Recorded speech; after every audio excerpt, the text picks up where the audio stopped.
they named places based on the altar and the experience that they'd had. So that was the concept of the altar that we had there. And remember, I'm just skimming through this introduction. You can go through my last video, which goes into greater detail on all that. This was the forward that talks about what we're on about. Yahushua's talking about speaking to us in these days on babbling lips and with a foreign tongue. That's the whole purpose of this. We speak English today, so we want to make this translation, the Behavior Revolution Scriptures, English. We don't want Hebrew everywhere because no one understands that. We want it to be easy. We don't want them to have to go through weeks and months and years of training just to get deliverance. We don't want them to have to learn a second language, all right? The Hebrew was great. The people, and I've said this, the people who went back in time, so to speak, back to the Hebrew, those who have been teaching us for 5, 10, 20 years in the Hebrew roots movement have done an amazing job, and we still look up words in the Hebrew if we want to know what they mean. But how do we express it? How do we live it? What's our lifestyle to be? We can't just stay back there, otherwise we have weird, introvert, strange behavior. We start wearing strange things, and we have to live a 21st century reality in our lives, but we have to have the truth of deliverance, Yahushua's Besorah, his good news. We have to keep that in our hearts, guard it, guard his commands, and live it today. Not live it back then, not live how they lived, but live it today. So that's the whole concept of that page. Next page, we went on to the path. That's a really interesting understanding about the path. This whole purpose, the whole reason for doing this is so that we can stay on our path. He who overcomes will get this. He who overcomes will get that. You know, white robes, a white stone, this to that. Access to the New Jerusalem, all these things that the overcomer will get. So we have to overcome. Once we've got the Ruach inside us, after our immersion in water, he comes in us. The Father and the Son, Yahushua himself, comes inside us and starts slowly but surely delivering us. We're legally delivered the moment we go under the water. We come up a new person, but we've still got all our old habits with us. So we have to overcome, read and do. And Yahushua puts us through a Hebrews 12 experience where he disciplines and chastises us, rebukes us and flogs us. So that's the path. You can read that. If you haven't seen it, go through the other video. And this page here tells us why there are parts of the story that we've never read before. I never had. We've used books like Jubilees and Yasha and Enoch. Another good one, Adam and 𝗂𝗓. We've used that just to add little bits and pieces to the story, to show the influence of unclean spirits and what they were truly doing back then, and to also show us that it's exactly the same today. We're not alone. Satan is just as evil as he was back then as he is today. He's doing the same thing with his people, trying to destroy everything good that Yahushua laid out from the moment of creation. So, these scriptures use the name of Yahushua from beginning to end. I don't use the name Yahuwah in narrative. I start from the beginning. In the beginning, Yahushua, because that's who I know. That's my deliverer. That's who created the heavens and the earth. That's who I'm going to use. That's the name I'm going to use. All right. And I go into more detail on that page there. So then we've got our table of contents there, all the different chapters. And Bereshith. This is our first chapter, guys. In the very beginning. That's what Bereshith means. And the ancient Hebrew symbols, if you look at them, we're not into all that Hyksos picture graphic script or anything like that. That's man-made, that's made up. All that that's stuff that they used to, the picture form, you know, the Hebrew language and the picture form that they go on about, the Hyksos pictograph type script that looks like hieroglyphics. That's not true. That's all man-made. But the actual Hebrew symbols, the Paleo Hebrew symbols for this word Bereshith, if you look at them in Hebrew form, all those symbols represent a covenant house. There's one that represents a house, there's another symbol that represents fire, another one that represents water. So when you put it all together and you look at these symbols together as a word that says Bereshith, the ancient Hebrew symbols make up the word Bereshith, represent a covenant house. Loving covenant house, forged in a fire of blood and water. All these symbols that are just the building blocks, foundation of what this whole book is going to be about. A covenant house forged in a fire of blood and water. This very special marriage home was created for the loving relationship and protection of Yahushua's treasured first fruit bride, on this earth. That was the whole purpose of his creation. He wanted a loving relationship, a family. And it was all surrounded by this huge hedge of protection, guarded the garden by his instructions. And that's why the minute they broke them, they were kicked out. So let's go, brothers and sisters. Are you ready? Bereshith, a covenant house for Yahusha's first fruit family. This, of course, Bereshith was written by Musha. We'll learn about him later. But let's go into the creation week. Let's go, brothers and sisters. Chapter 1. And the other thing about this version is that there ain't no chapters and there ain't no verses. And so it reads like a lovely story, a letter, a book. So, and that's how it was written in the first place. So there's been some tinkering with the text and tinkering with the format and tinkering over the years, over the centuries, to try and, as Shaitan does, rip down everything good that Yahusha's doing. So, creation week. Here we go.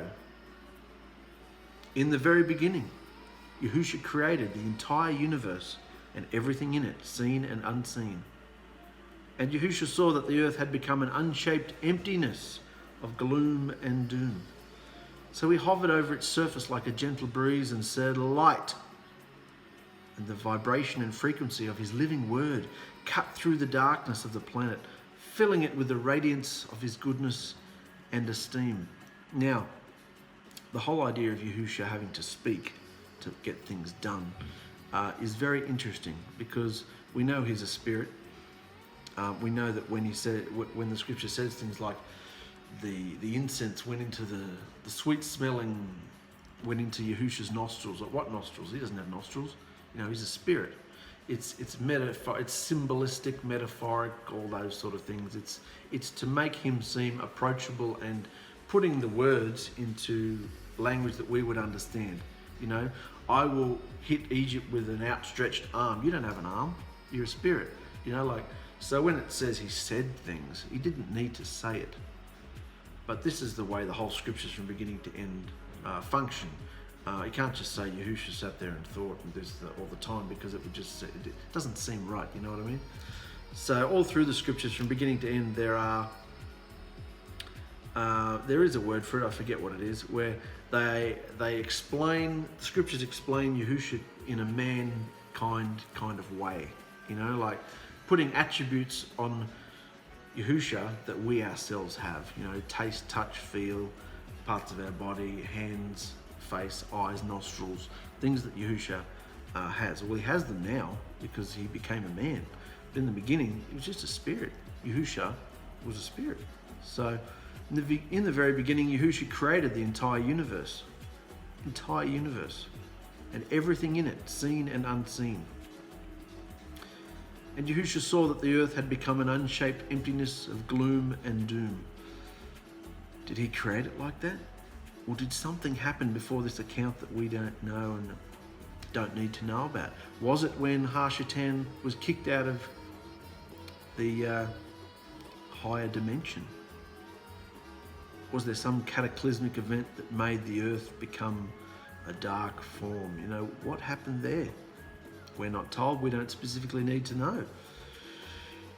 But anyway, at the beginning of this account, Yahusha hovered over the surface of the earth like a gentle breeze, and he said, "Light." And the vibration and frequency of his living word cut through the darkness of this planet. The vibration and frequency of his living word. Did you know that his voice, his power, there's a connection between the audible volume of his voice, his living word, it's actually living. So when he speaks, the vibration, the sound waves of his voice actually have power in itself to create things. You know, if he said cup, he could bring a cup into being, because the vibration, the power of his voice, the power of his living word. He is the living word. He is all cosmic, omnipotent, omnipresent, omnipotent. He is the power of the whole universe and beyond. He created the universe. So that's why there's such a a big connection between the spiritual and the natural regarding sound, and not just sound, but visual as well. But sound, like music. You know how music can just, no matter what mood we might be in,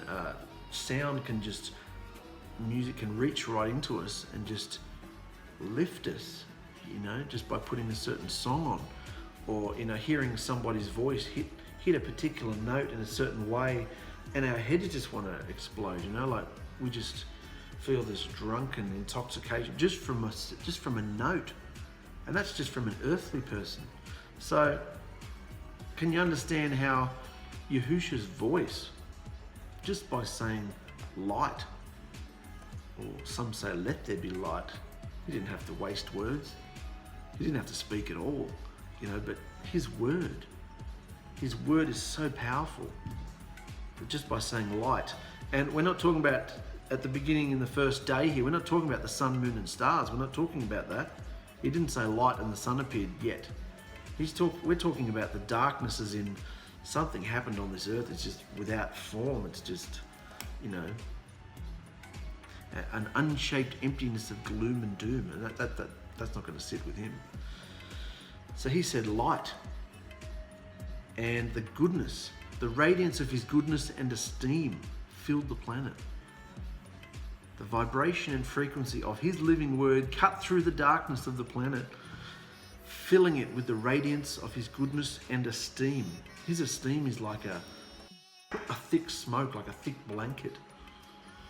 Like later on, we hear about the esteem that fell on top of the temple, like a glowing light, like a fire, or a Shekinah, they used to say. And people could feel it. It's like walking through a haze, you could almost feel it in the air, and yet it was light. It was a power, but you could feel it almost. It was a thickness, and it just lifted you and made you feel like amazing. But it wasn't a chemical substance. It was his, like when Moshe was on the mountain, he came back and his whole face was glowing, his hair was white, and he was just glowing, and the people just couldn't handle it. They said, put something over your face, it's too bright. He'd been in the living presence of the creator of the universe. So that's what this is like. He brought his presence into planet Earth on day one. Got that? We're not talking about the sun, moon and stars yet. This light we're talking about is a spiritual light. And it's really fascinating if you look at, study the idea of his audible voice and just how powerful it was. It strengthens our belief to know that whatever he said, whether audibly to us in our ear to us, or written in his word, whatever he said will never come back void. There's a scripture that says that. When I say something, my word always achieves what it set out to do. I don't rest until it does. So my word will never come back void. So don't worry, if I've said it, it's going to happen. It may not happen in our earthly idea of hurry the hell up, do it. It's in his time, It might be 5, 10, 50, 100, 200, 3,000 years, but he said, my word will never come back void. And we can see why. His word, just by saying light, cut through all that darkness of whatever had happened that we're not supposed to know about. Whatever happened, I don't believe he makes or creates things that are unshaped, empty, and gloom and doom. I don't, without form or void, they say. He doesn't create things like that. Everything he creates has a purpose. It's beautiful, it's amazing. So something happened that made it like this. So he went and said, light, that's enough, light. And he entered the earth. This planet was filled with his esteem. Old translations say glory, but that's a bit pagan and Christian. We don't like that word. So this difference of light and dark, let's go on. The difference of light and dark within the same day greatly pleased Yahushua. So he called them day and night. This is where day and night come in. Placing the nighttime first before the daytime on this very first day. So the earth went from being formless and void, an unshaped emptiness of gloom and doom on this first day, to being light. of him setting the scene, stepping onto the stage and saying, here we go, check this out. So on the next day, let's keep going, Yahusha said, separate. And a huge gap formed within the waters, because the whole planet was made up of water, if you can visualize that. This unshaped emptiness was just a liquidous mass. And so he came in and said, separate. So instantly, a huge gap formed within the waters, moving and separating waters from waters. So we've got the waters and then the waters separated like this. So there's a gap in between them. Got that? And this one here went really hard, smashed it together really hard like a protective canopy. And this one was just water still. So a huge gap formed within the waters, moving and separating waters from waters, smashing and compounding the higher waters into a hard protective canopy of atmosphere around the earth. We all know what atmosphere is. The rocket ships have trouble getting out of the atmosphere because it's so thick. They burn up if it's not done properly, or coming back into the atmosphere. But this atmosphere was different. Prior to the flood of Noah, the atmosphere was like a hard protective shell that went all the way around the earth. Rock hard. It was water though. Big like wall, canopy of, imagine that, crystal clear, rock hard water all the way around the earth. So it was like the whole earth was like a greenhouse. All the temperatures stayed a nice, temperate, it was amazing. So, hard protective canopy of atmosphere around the earth, and he called the huge space in between this sky. So you've got water, canopy, and in between here you've got sky, all right? There was evening and morning, the second day. So that's what he did on the second day. The next day Yahusha said, dry ground, and the waters under the sky, this was the oceans, the waters under the sky were collected together and dry ground could be seen, which Yahusha called earth, and the collection of the waters he called sea. So not only do we have water now, we've got land as well. Land, oceans, gap, sky, and then canopy, all right? So the next day, same day, then he said vegetation, and instantly there was grass, seeded plants and fruit trees all over the surface of the earth, and all ordered according to their kind. According to their kind. There's no chaos, no evolution, no big bang madness, nothing like that. Things didn't just randomly form. No, everything had every species, and everything was done according to its kind, That's how Yahusha works. Everything is in order, perfect order and routine. And every plant, every animal, everything that's done has its own species, its own kind. And Yahusha saw that all this was very good. There was evening and morning, the third day. I should also add at this point that the evening comes before the morning. This was the foundational principle behind why, in the Hebrew, and why we today, start a day from sunset. As soon as the sun's going down, that's the beginning of a new day. You've got this little twilight grey area where one day's ending and another day's starting. That's pretty much a time to, if it's Shabbat approaching, that's pretty much a time to, come on, hurry up, Shabbat's coming, let's get inside and rest. That's how we worship, that's how we behave, that's how we observe the Shabbat. We rest. Sunset on the 6th day to sunset on the 7th day. So there was evening, then there was morning. This principle is being set up from the very beginning. Evening, then morning. A lot of people say you only rest on the day part. No. It's a 24-hour day, and it starts at sunset. And you can see that here. There was evening, and then there was morning, a day. That's the day. So we're up to we've just completed the third day here. The next day, Yahusha said, light up the sky. And the sun, moon, and stars appeared. The sun to mark the daytime, and the moon to fill up the nighttime. And these lights in the sky are for signs, for festivals or appointed times, moedim, days, and for years. There's evening, then morning, the fourth day. So these are, they're there for different reasons, okay? We're not worshipping the sun. We don't observe our festivals according to the sun. The sun is there to provide light and warmth and to mark the daytime, it says, yeah? The moon is to fill up the nighttime, and also we use the moon to observe our festivals. On the umpteenth day of the first moon, we take a new moon also from its 0 point where you can't see it. You don't take a new moon from a sliver, otherwise you're a day or two late. We know all that too. But let's go on to page 12. The next day, what day are we up to now? We're up to the 5th day now, guys. The next day, Yahushua said, fish and birds, and the seas teemed with shoals of amazing fish and living creatures, and all species of beautiful birds flew above the surface of the earth.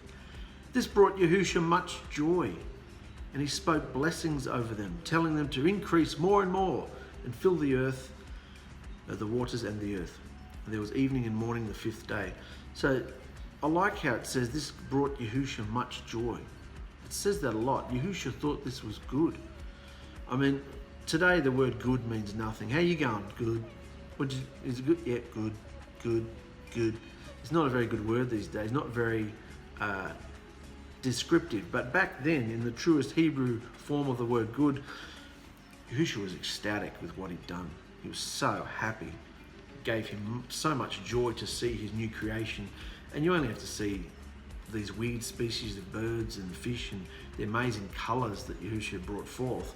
And you can see why he was just like a kid making stuff out of clay and Play-Doh. Like he was just having a ball creating all these weird and wonderful, species of birds and fish. So it brought him much joy, and he spoke blessings over them. He said, go for it, reproduce and fill the earth. The next day, Yahushua said, beasts and creatures and countless animals of every sort, creeping creatures, critters, beasts, began roaming according to their kind and making a home on the earth. Yahushua was very pleased with his grand designs, and he proceeded with his greatest masterpiece, forming a human from the dust of the earth.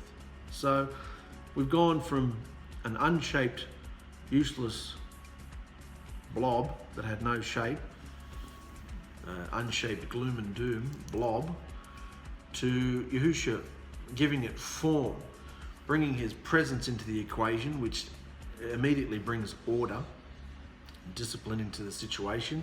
He goes, all right, no more of this chaos.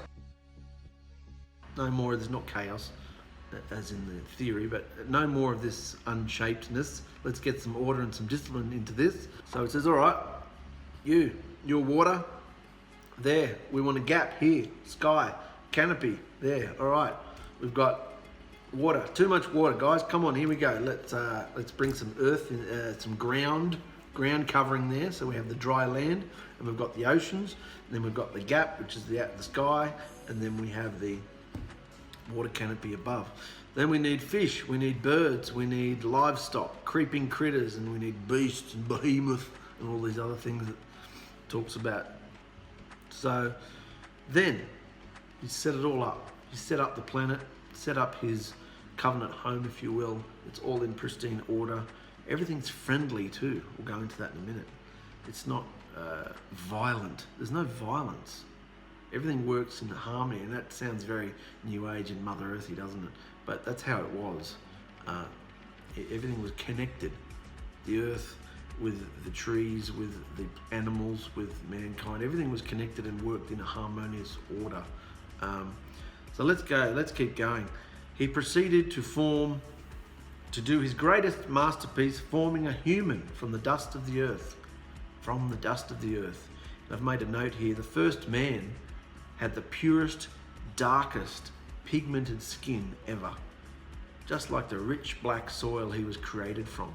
So you can forget about all the movements from the beginning of time that have looked down on black people, looked down on somebody because of the color of their skin, because the very truth of the matter is, the very first men, the human skin, the human body in its purest form, straight out of the dirt, was black, Black, black, black, black. As black could be. The blackest human being you could possibly get was the most perfect design. Made from the black, rich soil, you know. So over time, as interbreeding occurred, the human pigment has been watered down and got lighter and lighter and lighter to the point where there's albinos with blonde hair and pink eyes, and you can't go out, almost like vampires, you can't go out in the sun, otherwise you'll burn. So the white man is not the 𝐿 The white man is not the ultimate creation. You know, the black man was created perfect, you know, so his skin and his body could withstand all the elements. So that just goes to show how Shaitan, the enemy, the dragon, over the thousands of years, has been going the opposite to what Yahushua set out to do. He's been trying to destroy and enslave and pester and torment those of darker skin, you know. And it's actually quite the opposite. See how right is wrong and right is wrong and wrong is right, and everything's upside down and balls up according to Shaitan? He's always doing the opposite to what Yahushua did. So anyway, the first man had the purest, darkest pigmented skin ever, just like the rich black soil he was created from. Yahushua created this human in his own image. It was both male and female like him. Now, I'm not saying he was a hermaphrodite. I'm not saying he had male and female genitalia. I'm not saying that at all. I'm saying this human being within himself was created like Yahushua, both male and female, all the attributes, personality traits, emotions, everything was, the essence was male and female. So like Yahushua is. Then he said, wake up, breathing into its nostrils an immortal, everlasting life, and a shared essence of character and conscience with his own, making the human unique from every other creature, able to discern and rule over all creation. That's, when you look at the Hebrew, that's what his essence, his spirit, his ruach, his nature, his character, that's what Yahushua did when he breathed into the man. He gave the man power to be able to rule. I mean, he put his breath of life in all the creatures. That's how they can move. That's why they're alive. No matter how much mankind today tries to clone animals and ultimately trying to clone human beings, they're still baffled on the source of life. How can we put the spark? You know, how can we bring it to life? Dr. Frankenstein, how can we bring this empty shell to life? They still can't work out how to create life, because that's Yahushua. He is the life. He is the living word. His word is life. He is life. When he comes into the situation, life comes with him, because he is the life. So he breathed into this empty shell, this perfected human being, which was lifeless at this point. He breathed into its nostrils life. He said, wake up, you know, putting a shared essence, his character, his conscience, his spirit into him. And this, of course, made the human unique so that he could discern, he could decide right and wrong and rule. He gave the human being a choice whether to obey or not. He didn't create him a robot. So able to discern and rule over all creation. So Adam, mankind, Adam means male and female at this point. Adam, mankind, became a living being, and Yahushua planted a magnificent garden for him, lavish with gorgeous trees and plant life to look at, and also for food, with the tree of life and the tree of understanding in the center. The tree of life and the tree of understanding in the center. There were two trees. These trees could be just understood to be physical trees, like you and I would look at a tree today. They could also, the understanding can also go a lot deeper than that. An interesting note here, in the beginning, right here, in the beginning, the whole earth was vegetarian, for there was no death in any creature that had Yahushua's breath of life in it. There was no death. Every single creature on the earth was vegetarian. There was no death, no bloodshed. Yahushua despises bloodshed, and he didn't have any of that. Everything worked in harmonious order. There was also no gardener and no rain on the earth, for Yahushua sent a mighty river flowing out of this garden in Eden. Eden means bliss, to water the garden, and a fine mist rose from the earth every night across the entire surface of the ground, to keep everything alive and lush in this voluptuous greenhouse paradise. Every night, while Adam slept, this mist rose up. He didn't even have to wash or take a bath or shower, didn't have to wash himself. A mist rose up on the earth. And remember, it wasn't cold. We're living, remember the canopy? It kept all the temperatures real nice. Not too hot, not too cold, not too humid, not too dry. Everything was a perfect paradise, created that way on purpose. So this mighty river flowed out from the land of Eden and not only watered the garden, but divided into 4 smaller branches. The first is the Pishon, which flowed around the entire land of Keilah, where pure gold, aromatic resin, and onyx stones are found. Page 13. The second is called the Gihon and flowed around the entire land of Cush. The third is called 𝗪𝗪𝗪, which today we understand to be the Tigris River, and flowed east of the land of Asher. And the fourth is called the Pharat, which is the Euphrates River, which helps when you look on a map. You can see where the Garden of Eden pretty much was. So Adam was placed in this garden to look after and guard it. He had to guard it and look after it. And he shared a special unity with the ground that he was created from, and also with every other creature. Giant ones too, such as dinosaurs. Here's your dinosaurs, guys. This is where dinosaurs came from. But they weren't dangerous. They were all herbivores. And Yahushua brought forth every living creature upon the earth before Adam to see what he would name them. So he included Adam in this process. He wanted to know what Adam would call them. And whatever he decided was what they were called. That was Adam's job. What a cool job. But despite all this excitement and activity, there was no one the same as Adam, no equal or counterpart.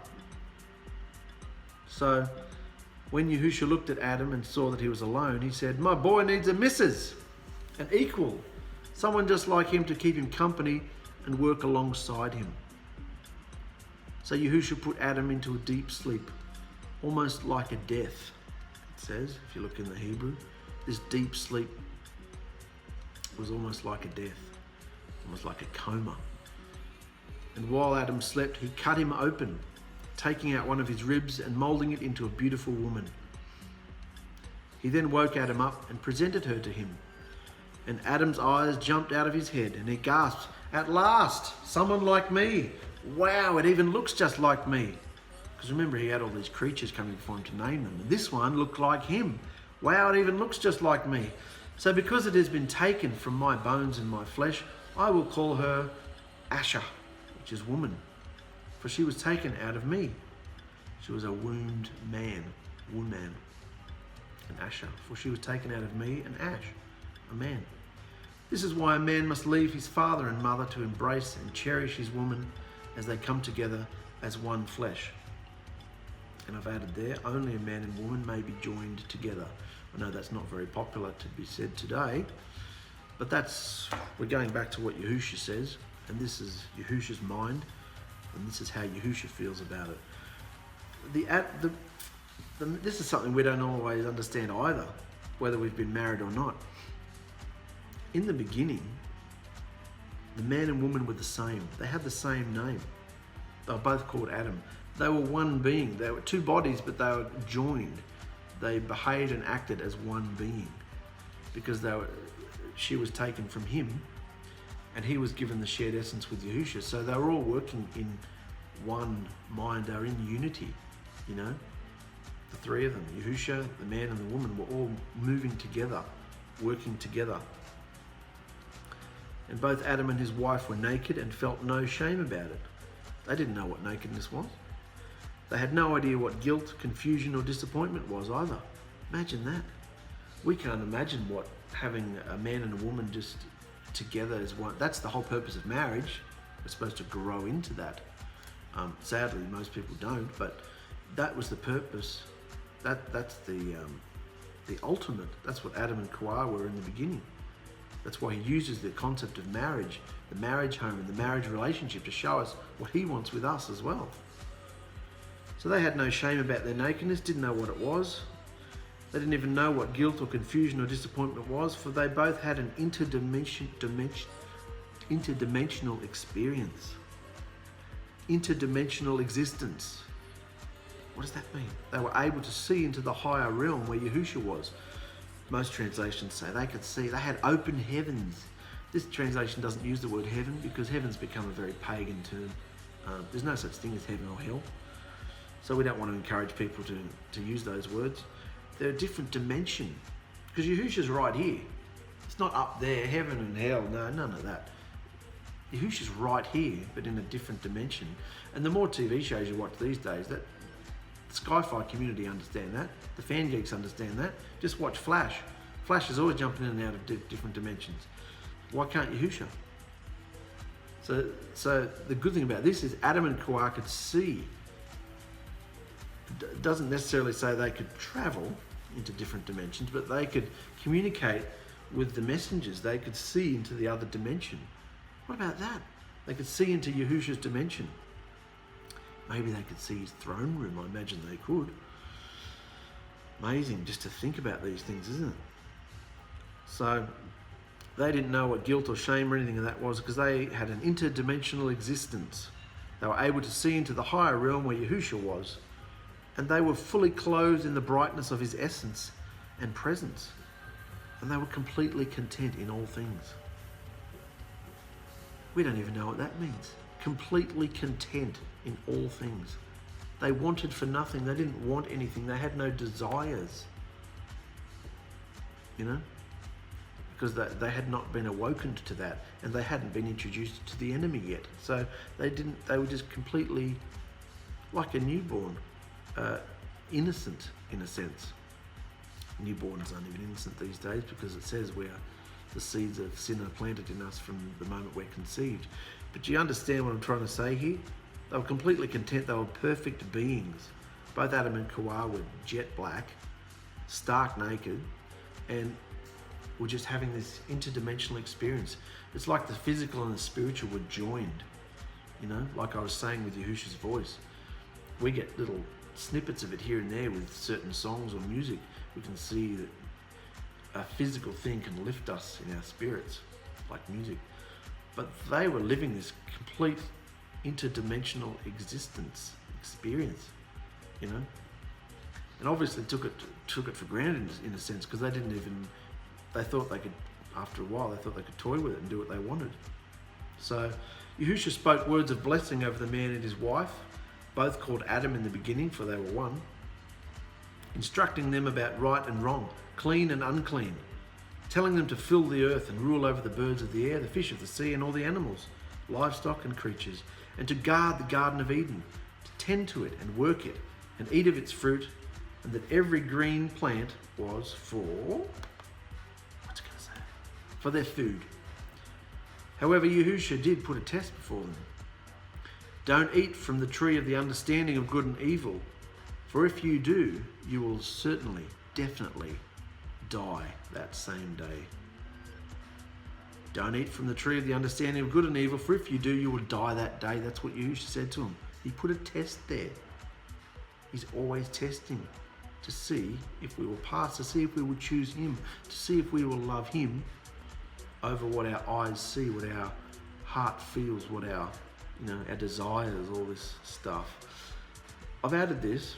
Was this a test about fruit or clean behavior?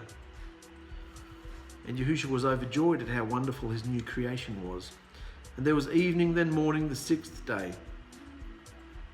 So Yahushua created everything in such a grand, spectacular way in this hedged marriage home of protection, surrounded by the promises of his loving instructions. And on the seventh day he relaxed, took a deep breath and said, Shalom, it's finished.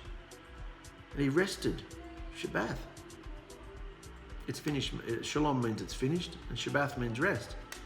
So I've added it all there. He took a deep breath and said, Shalom. He rested, ceasing from all his work, and Yahushua spoke special words of blessing over the seventh day and set it apart from every other day, because it is the day that he finished his creation and, by exemplary example, rested in all his majesty after orchestrating such brilliance, splendor, and artistry. This is one of those human attributes put onto Yahushua. Why did he need to rest? He's a spirit. He doesn't get tired.